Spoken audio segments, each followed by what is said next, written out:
What's up everybody, Coach Mills here, coming at you with a brand new Halo Infinite video, and in this video we gotta do a Halo Infinite ranked weapon breakdown. These are all of the weapons that you can use in the ranked multiplayer of Halo, and we're going to be talking about their strengths, we're going to be talking about their weaknesses, and for those of you who don't know what these weapons do or don't know how to best utilize them, this is the perfect video for you. And while we're well on our way to 10,000 subscribers, only 5% of you have subscribed, and if you don't smash that subscribe, you're going to get grenade spammed from unknown locations, basically indefinitely, and you're going to lose all your ranked games. So, okay.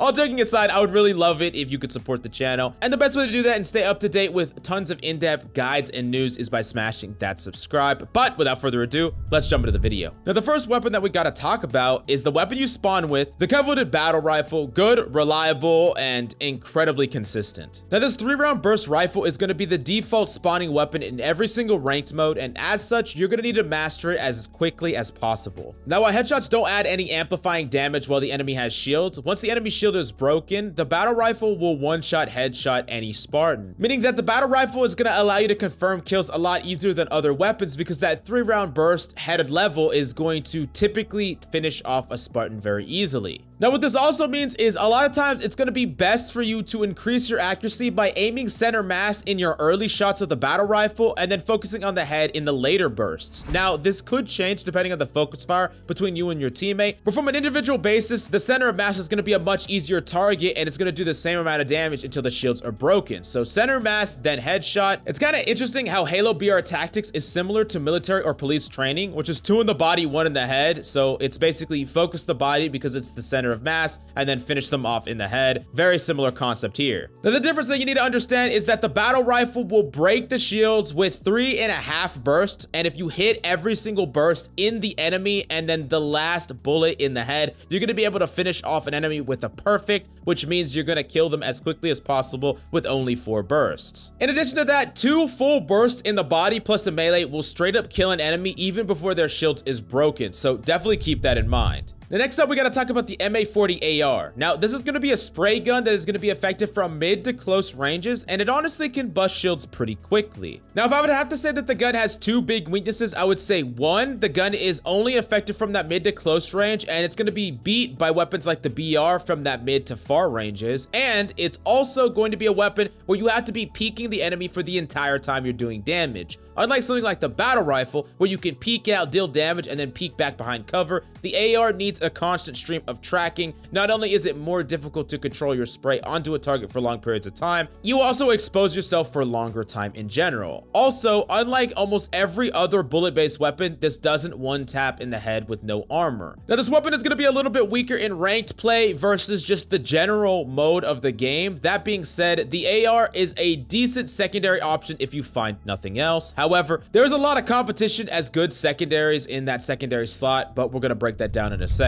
Next up, we gotta talk about the Pulse Carbine. Now, what you gotta think about this is like a battle rifle for the Covenant where it uses 3-round bursts with tracking, slight tracking with the Covenant bullets. Now, this can actually destroy shields completely with 1 burst, and it can also kill someone with the second burst. So really, it has a very fast time to kill with only 2 bursts. However, the bullets themselves travel very slow. This means that if enemies are strafing or moving or jumping, it's gonna be pretty hard to hit every single one of these. This also makes the weapon very ineffective from longer ranges as opposed to something like the battle rifle, so unless you're barrel stuffing an enemy with this, it's not very realistic to use in a ranked setting. Now, the next weapon that we gotta talk about is the VK78 Commando. Now, this actually requires quite a bit of shots to the body to kill at 13, and it's gonna take 6 bullets to destroy an enemy's shield, but the 7th bullet in the head will one-shot, and every single headshot will one-shot on an enemy that has no shields. Now, it's a decent shield breaker with you, and you could definitely use it as a complement to the battle rifle, but it's still very similar in stature to the battle rifle without having strengths that overcome the battle rifle, and it still has a lot of weaknesses like its high bloom and high recoil. I think one of the most important aspects of a good sidearm is having flexibility and strengths in a different category than your primary, and the VK78 Commando is similar to the battle rifle but falls short to it in almost every way.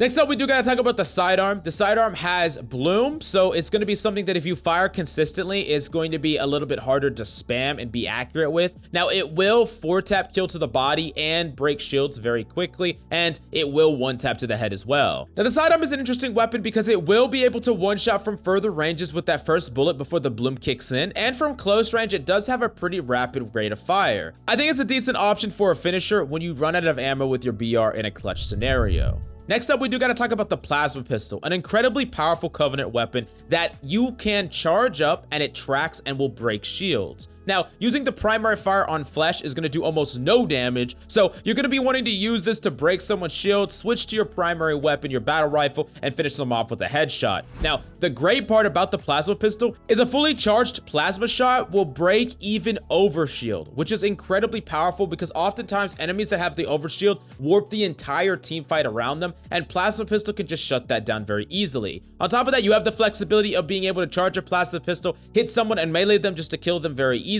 So the flexibility of breaking shields, breaking over shield, using a melee, or finishing off with the battle rifle really make the plasma pistol an amazing secondary that I think everyone should use more often. Now, the next weapon that we gotta talk about is the Disruptor. Now, this is the one weapon that I really don't understand why it's in ranked at all because it's simply not viable. It takes 3 shots to break shields and do a little bit of damage, but it's a projectile that is very hard to hit, and it basically comes off as a much worse plasma pistol, plus it does no damage to the flesh at all, very low. Now, that being said, the versatility it has in the regular game mode is that it disables vehicles, which as an ongoing theme, weapons that have extra versatility against the specific regular ranked modes or big team battle are gonna be worse in the competitive game mode because that's how they bounce their power level. And the power level of this weapon is that it can actually disable vehicles, which is something the plasma pistol used to do back in old Halos, which it no longer can. Now, the next weapon that we gotta talk about is none other than the Needler. Now, I miss the good old days where we could dual wield these sons of bitches, but it's probably for the best that that's no longer the case anymore.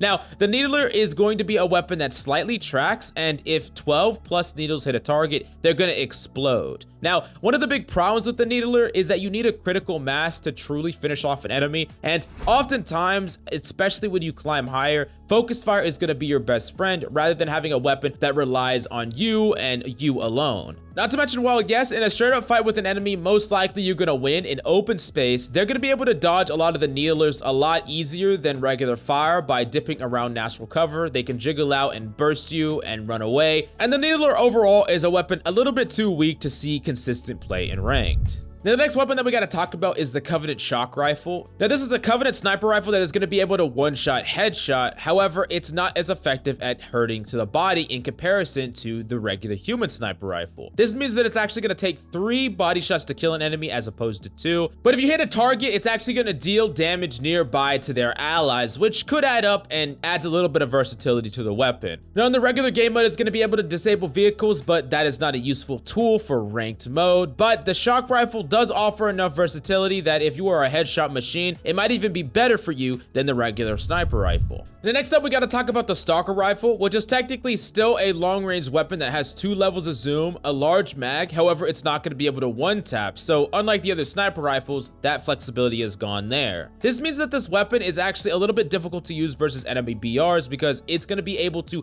easily unscoped, it's not gonna be able to one-shot, and if you get an off angle on the enemy, they can potentially turn on you and descope you. And in a game like Halo Infinite, where the battle rifle has pretty long effective range, the most important aspect of a long-range weapon like a sniper rifle or a shock rifle is its one-shot capability, and that's why the Stalker Rifle lags a little bit behind. Next up, we gotta talk about the Heat Wave. Now, the Heat Wave is gonna have 2 primary modes, horizontal and vertical, and these bullets are gonna ricochet off the walls. Now, this can technically shred shields and be a pseudo shotgun, depending on how many pellets you hit. It's most effective if you're in tight corridors where you can ricochet off the walls and get multiple hits on enemies. That being said, this weapon does lag a little bit behind because it's a little too easy to miss in open space, and the horizontal fire almost always misses like 90% of the shots on the enemy. Now, next up, we gotta talk about the Sentinel Beam, which is a mid to close range weapon that is going to be able to travel through targets. So technically you could double up, hit someone and hit someone behind them. And this thing freaking shreds. It shreds shields, it shreds freaking health. And if you're on a target for more than a couple of seconds,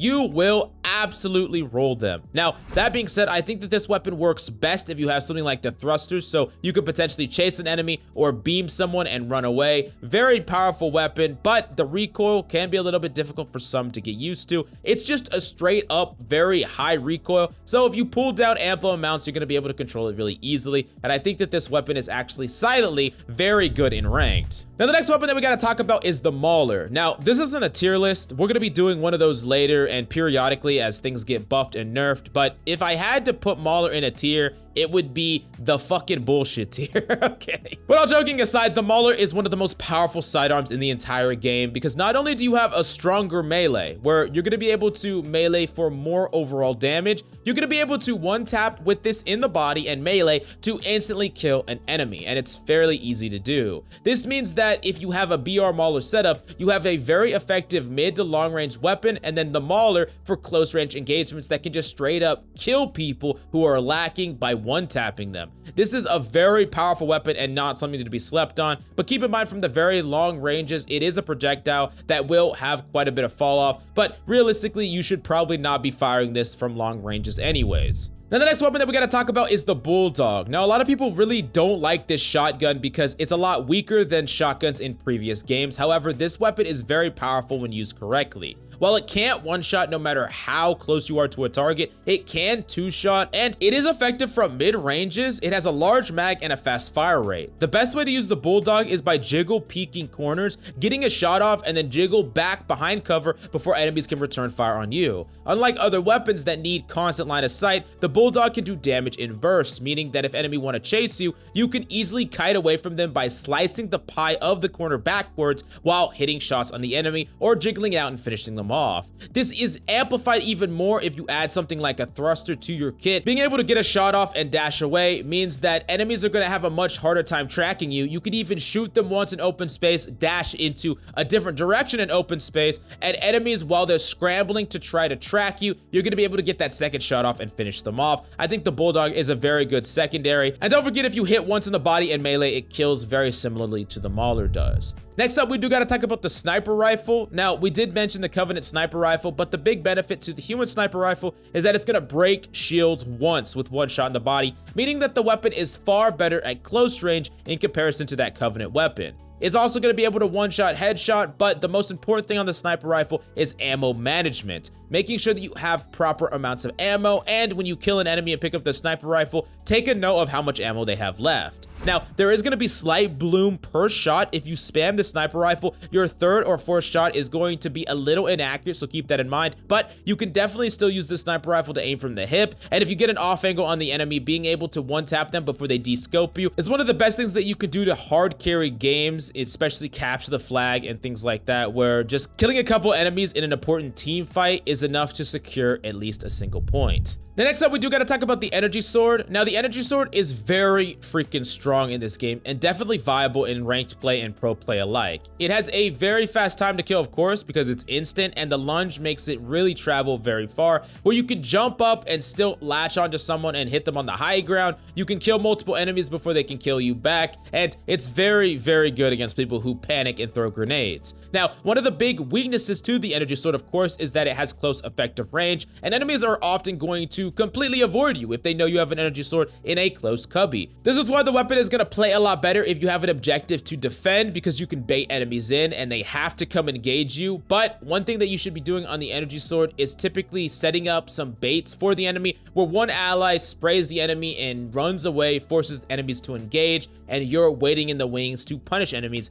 that are chasing down your ally. Now, the last weapon we got to talk about is probably one of the most important in ranked, and it's the Spanker. This is a weapon that you're going to want to consistently contest because it has the capability of completely shifting the momentum of games and winning team fights over and over again. The Spanker is an easy one-shot kill, and not only can it kill one person, but can kill multiple people with a single shot. Now, the only weakness to the Spanker is that it has only 2 bullets. However, if you utilize them well and you make sure that you're not too terribly close to an enemy when you use it, you're going to be able to get multiple Spanker shots off before you die. die. Now, it's also very important to try to utilize both bullets of the spanker before enemies get their hands on it. It's very bad to get one shot off, die, give the enemy a spanker. So while ammo conservation is important, it's better to waste a shot than give a shot to the enemy. So definitely keep that in mind. Now, as a last tip with the spanker, the thruster can be used to great effect with it by using it to thrust backwards, because enemies will often try to close the gap so that you'll suicide with the spanker, trading 1 for 1. But if you can thrust backwards as they approach you, you can kill them and basically get out scot-free, which is definitely very powerful. Now, like I said before, this is not a tier list because a tier list is going to be periodically as changes happen to different seasons, but we're going to be doing one of those soon. So definitely keep an eye out for that one and smash that like and subscribe if you don't want to miss out. Let me know which weapon is your favorite and which weapon do you think is actually incredibly underrated. I want to know your opinion about all that and why down below. Thank you so much for coming by. Hope you enjoyed the video. I love yo faces, and I'll see you next time.